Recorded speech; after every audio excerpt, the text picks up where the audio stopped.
Hi, welcome to MGMT1000. This is the fill-in-the-blank notes for lecture number 4, Stakeholder Theory and Ethics. And away we go. So we have a couple contrasting models of the firm. We have the input-output model and the stakeholder model. So we'll start here with the so-called input-output model, and we'll get right into it.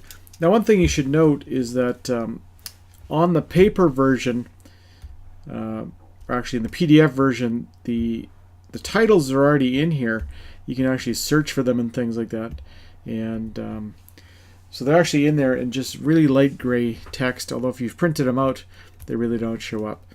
So we have this input-output model of the firm, and we have investors, and they supply capital to the firm. And that's not really all that interesting, people owning shares in a company. Where it gets interesting is where we have employees, and the employees supply their labor to the firm.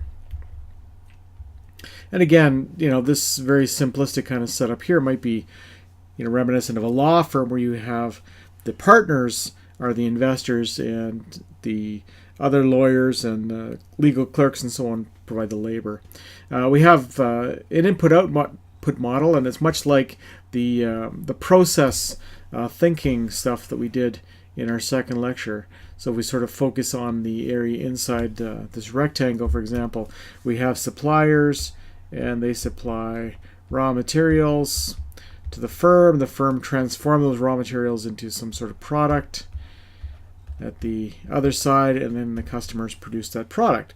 So the raw materials are flowing in, the product is flowing out, and it's all very good. So, much like the process thinking stuff we did in lecture number 2. Now that's the input-output model. I think where things get interesting is when we look at the so-called stakeholder model. And there are a few changes that you'll note. One is that we have more bubbles.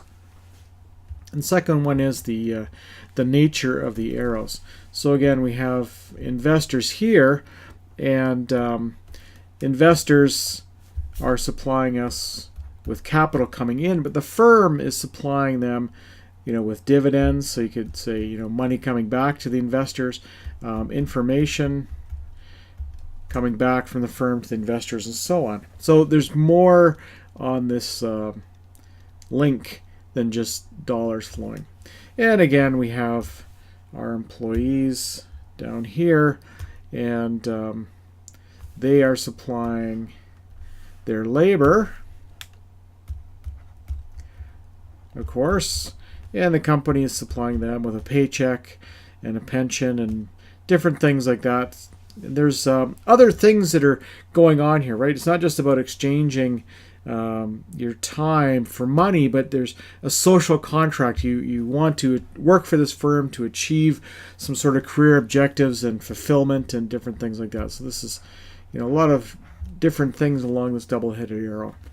And again, we have our suppliers, and the raw materials coming into the firm. That's true, and money's coming out of the firm, coming back to the suppliers. But you can have information flowing back and forth. The suppliers can say, you know what, why don't you take these widgets and we'll give you a sub-assembly, and that will help you out in terms of your total quality and so on. So that kind of thing can happen. And then we got the customers over here. And again, we had it depicted above that the customers receive the final product. Oops. I'm having some troubles with my stylus here. Product. There we go. And of course, money's flowing back into the firm. But there's other things going on here too. You build rapport with your customers. You build loyalty. You have information flowing out in terms of advertising, information flowing back in from the customers, ideas about how to improve the product and so on. So these are not just, really simple kind of arrows. There's lots and lots of depth to things that are flowing back and forth between these various entities. And of course, firms and employees have to live somewhere, and they live within communities.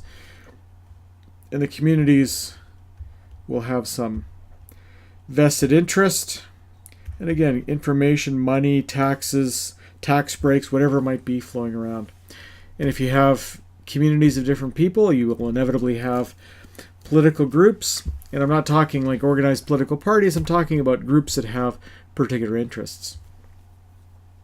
So if our firm, for example, was SeaWorld, you know, an organization that's interested in animal welfare and so on, will have an interest in what goes on with this particular organization. And anytime you get political parties, you're going to have governments. And again, you have federal governments, provincial governments, municipal governments. Dollars are flowing to the governments from the firm in terms of taxes. Information is flowing in terms of StatsCan labor data. The governments might provide, you know, tax incentives or grants and so on to the firm, tax breaks, whatever it might be. So there's all kinds of things, again, on this double-headed arrow.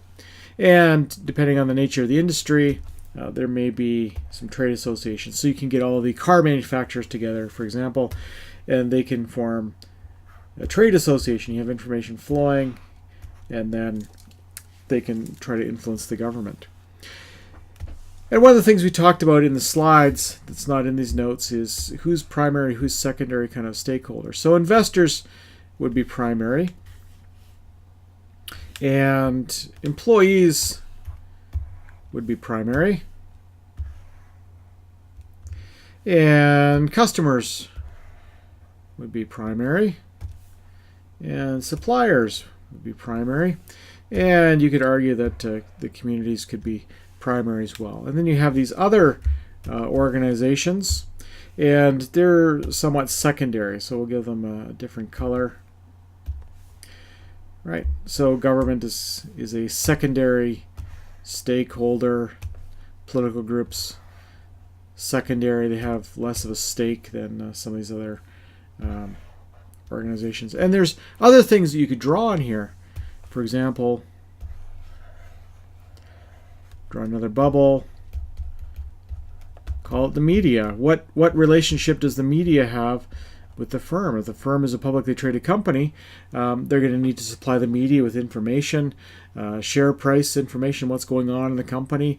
Something happens, you know, one of the directors of the company's in legal trouble, you need to get the media out ahead of the media for the story and different things like that. So we have this stakeholder model of the firm.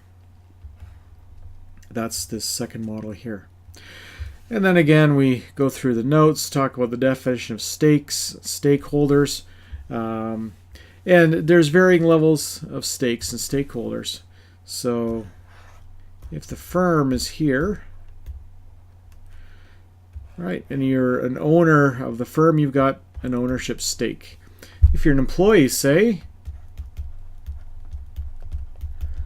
you will have a different type of stake in the firm. You might have some rights. And some things are legal rights. The firm must, you know, keep you safe and protected at work. There might be some moral obligations as well. And the example I give a little bit further down the notes is BlackBerry. And when I was typing up these notes, BlackBerry was laying people off. You know, so that benefits the owners because hopefully they'll get a better return. It impacts the employees, and they have some legal obligations to those employees in terms of giving them a fair severance package and things. But, you know, a company like BlackBerry goes above and beyond. So they sort of step up beyond their legal rights, and they do the right thing. They provide, you know, an office to help people get back on their feet and so on. And myself, as someone who lives in Waterloo, I have an interest in the company, but I'm not an employee, so I don't have any rights, and I'm not a shareholder, so I don't have any ownership stakes in the company as well. Where things get interesting is where these things start to overlap. So you may have an employee who is an owner of the company through a share purchase plan, and an employee, and of course they have an interest because they live in the community and so on.